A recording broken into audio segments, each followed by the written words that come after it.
Hey everybody, welcome to a new video. So I honestly thought Tanki Classic early testing would come out today. However, unfortunately, it was delayed to the end of July and early August. They actually said they plan to have it, so we'll go ahead and listen to it and I'll let you guys know what I think about it and give you an overall view of what we're getting for, early testing. And upon joining the test, your account will be verified according to whether you have purchased the nostalgia and old school special offers.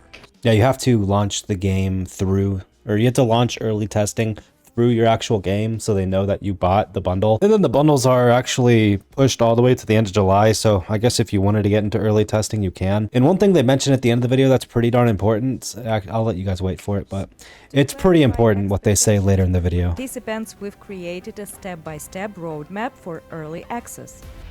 Once the first build is ready, the site will grant access to all eligible testers. Be prepared.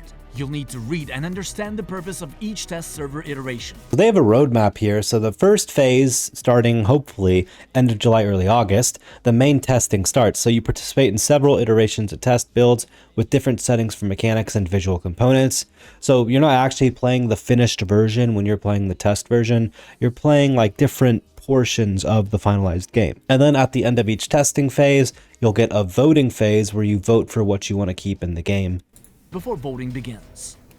In-game Classic servers will feature a simple voting interface. Voting will be available until the test closes. Voting is anonymous. Approve and disapprove votes will be calculated as percentages. Voting choices won't be simple, even with only 5 items on the list. The list isn't final, but we can share it now. So there's 5 total things you'll be voting for in Tanki Classic early testing. And let's go ahead and see what you can actually vote on here. First, overdrives. Enabled Ooh, big one. or disabled by default. Okay, so the first voting you'll be able to do, question 1, is having overdrives auto on or auto off. Now, I wish it was having overdrives in general. I've said this so many times to Tanki, I don't mind the supply overdrive. The overdrive that just gives you all your supplies and heals you. That's a very normal, not overpowered, awesome overdrive. I don't like the overdrives that are in current Tanki that they're wanting to bring to classic Tanki, like the EMP overdrive and the Juggernaut overdrive. I don't like this at all. So I would prefer it if you could vote for overdrives gone completely, but what you're going to be voting for is overdrives off by default. So most people making battles will have to automatically turn it on. Therefore, most battles people won't have them on in general. Second, supply cooldowns.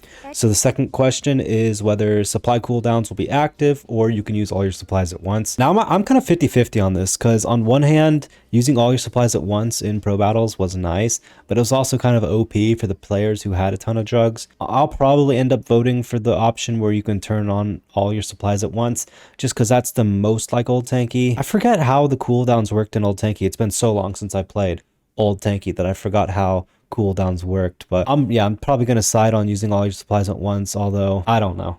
It'll probably be a 50-50 thing when it actually comes to voting on it. All supplies at once. Third, gold boxes. Periodic fund-based drops or random drops, with or without fixed drop zones. Okay, so you're going to vote on whether gold boxes will drop randomly or based on the battle fund. I'd probably say randomly. That's probably better, to be honest. And then whether or not you have a drop zone or no drop zone. Dude, this is like another 50-50. On one hand, I like there not being drop zones, but then also there's a lot more luck based. But honestly, I kind of liked the old factor of there's like 3 or 4 very common drops that people sit at, and then they wait there. So I'll probably vote on the side of no drop zones and luck based dropping.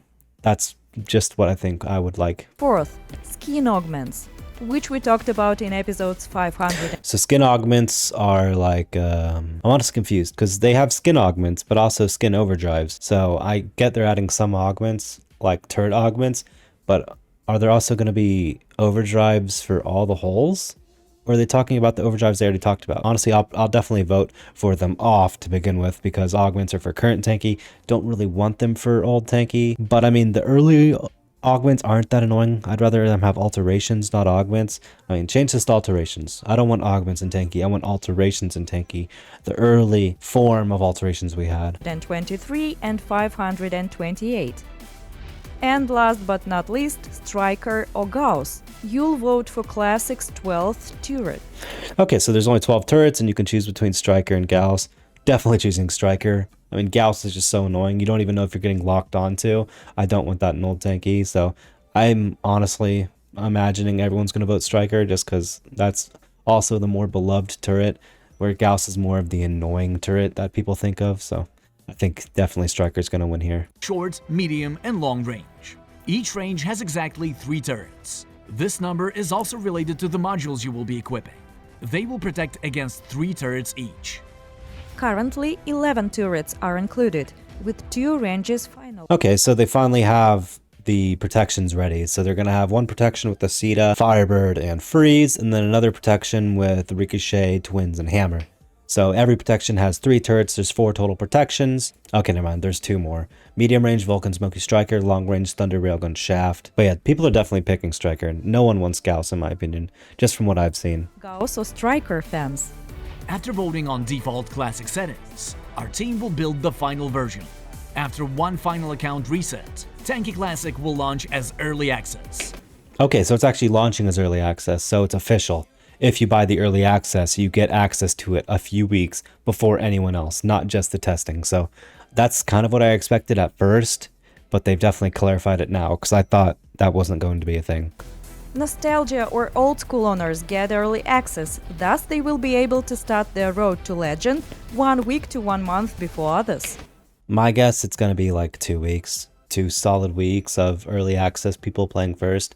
It honestly, depending on how many people actually buy early access, this might be kind of like a dead, I don't know. I don't think it'll be that dead. I'm sure a lot of people bought early access, but considering the bundles are kind of expensive in general, I don't know how many people are going to be there for the early access, but we'll see. After this period, Tanki Classic will be released. And then global launch. So early access starts like early August, right? And then my guess is testing is going to last probably 5 weeks, so around 2 months.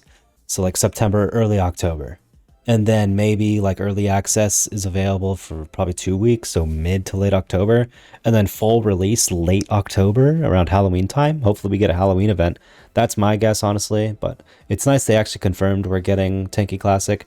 I mean, they made it sound so much like Tanki Classic testing was going to be started by now.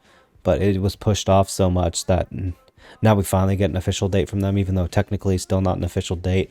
They said late August, early July. So if they wanted to, they really could push it all the way to mid-July and still technically call it early July. But let me know what you guys think about all the early access information. Are you guys going to buy the early access bundles now that you know you get a solid like 2 to 3 weeks of early access before everyone else on top of the testing? Definitely let me know in the comments down below. Don't forget to use code Taspens. I'll see everybody in a future video. Peace out, everybody.